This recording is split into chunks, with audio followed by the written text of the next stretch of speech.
Hi, I'm Terry, and I'm nuts about stamping. I'm back today with another Sundays with Sizzix project. It's this wedding card that I made for a friend at work. And after I made it, I thought, hey, this would be a perfect project to share with you too. So here are the supplies that I used to make the card. My Big Shot, my platform, my 2 standard cutting pads. For cardstock, Whisper White, Basic Black, and the brand new in color Raspberry Ripple.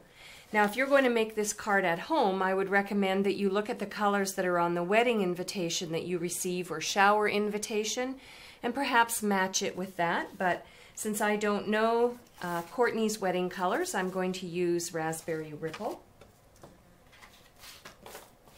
The stamp set I used is Love and Laughter. I'm going to use the congratulations image when I share it with you and the dress, the wedding dress image.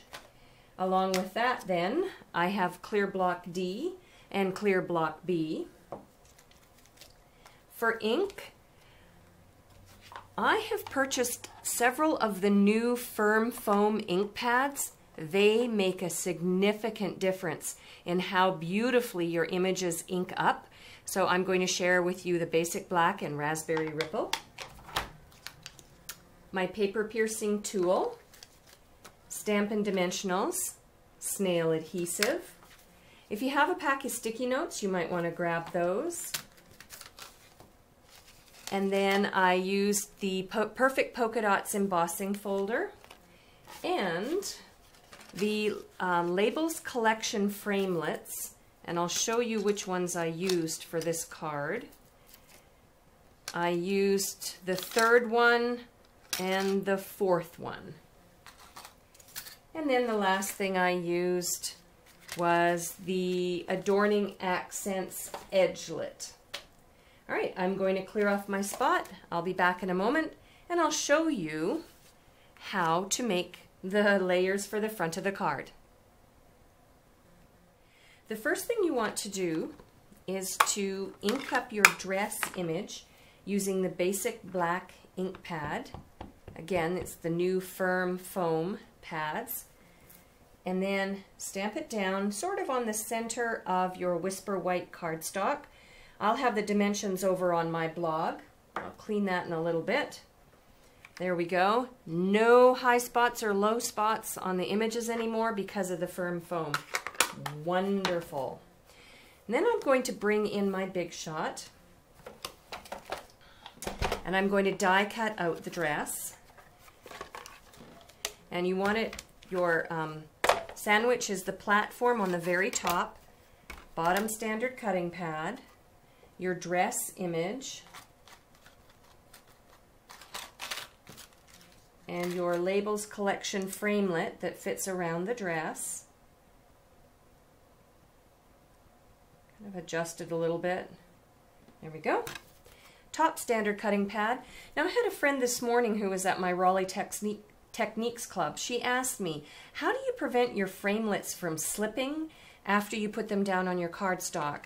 And what I do is I just push down and I hold it down and then I slide it through my Big Shot. So as I'm moving it forward and it starts to go under, it doesn't slip at all. I'll show you another trick idea though. All right, so I've got my dress die cut. I'll set that aside for now. And then I'm going to die cut the layer using the next size up framelit and some scrap Basic Black cardstock. This one you don't have to be so particular about placement because it's just going to be a layer. And again, I sort of start at the top, push it down on, and hold it in place as I slide it through. Go. And I'm going to use it again. And there we go. There's that layer and that framelit. And then I'm going to bring in the Raspberry Ripple layer for the card front and my edgelet. Now, this is where it gets a little bit tricky, but not impossible. So my card front is this way, the 4 1/4 by 5 1/2 way.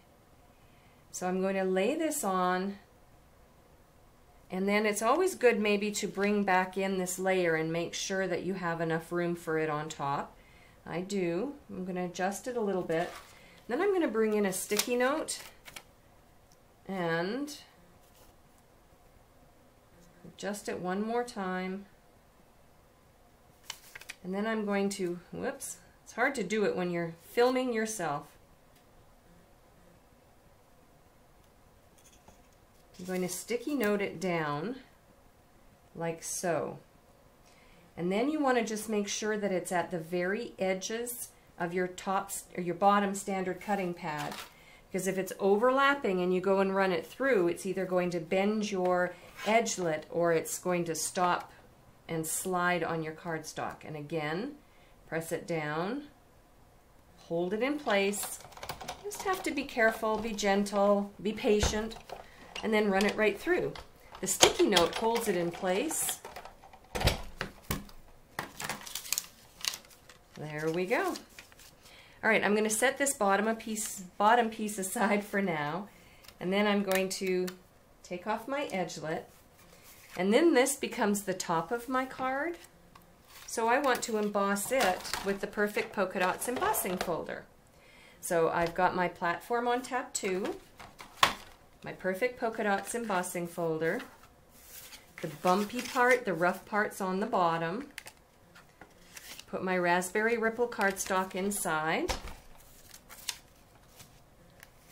bottom standard cutting pad, Perfect Polka Dots folder with the cardstock inside, top standard cutting pad, and run it through.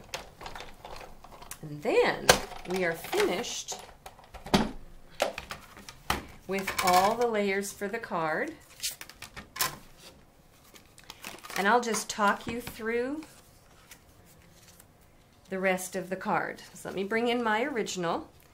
So what I did was I adhered the Whisper White layer that was stamped to the basic black layer, and then I put a couple of Stampin' Dimensionals underneath it and adhered it to the Perfect Polka Dots layer, and then attached that to the card front.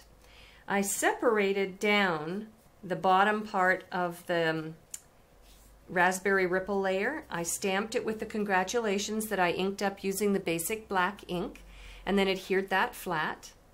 And then the very last thing I did, and I forgot to mention them even though they were sitting right here, I used a rhinestone jewel in the center of the dress, almost like a beautiful little bit of bling on the front of the wedding dress. And that's it. Lots of sort of steps to make this card, but really if you're going to make an engagement card or a wedding card or an anniversary card, you do want to take a little bit of extra time and make it extra special.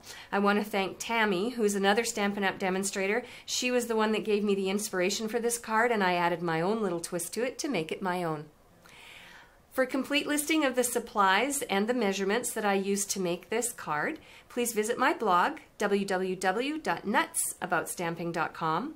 While on my blog, you can place an order for the supplies to make this card at home. You can join many of my club ideas. I have some product shares, in-color clubs, virtual clubs. I have my Raleigh Techniques Club. You can look through for lots of other sample ideas, and don't forget to subscribe to my customer newsletter. It's free, it comes out twice a month, and it'll give you even more ideas that you don't see on my blog. I'm Terry. I am Nuts About Stamping. See you next time. Bye for now.